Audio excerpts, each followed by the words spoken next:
Mali's President Bawindao had it coming, says Butcher Banujara. 9 months after taking power, the security, social and economic situation is getting worse, he says. After a 3-day detention at a military camp in Kati, the PM and president announced their resignation. The military junta now claims they've been released. President Bawindao needed to go for the sake of the country. They seem incapable of running the nation's affairs, taking incoherent decisions. In the lead-up to the PM and president's arrest, the country's largest trade union organized nationwide strikes, and the government was accused of failing to address their grievances. Among those protesting is teacher GUITTEYE. We met him in 2019.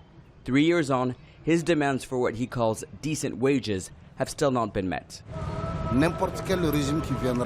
What we want is a government that delivers on the promises made, and if they don't, we will protest, even if it means the downfall of the government.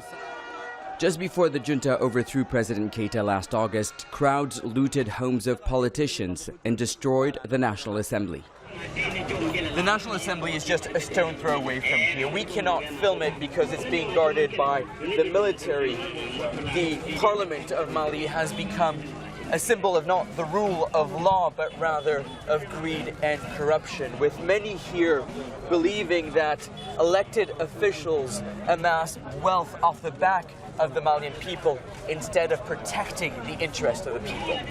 The military junta's action has drawn international condemnation. The West African body ECOWAS threatened sanctions as Mali delved into a deeper crisis in its struggle to fight off armed groups.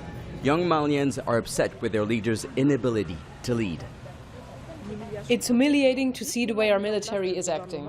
In a country at war, our colonels should be fighting on the front line for our country, not for government positions.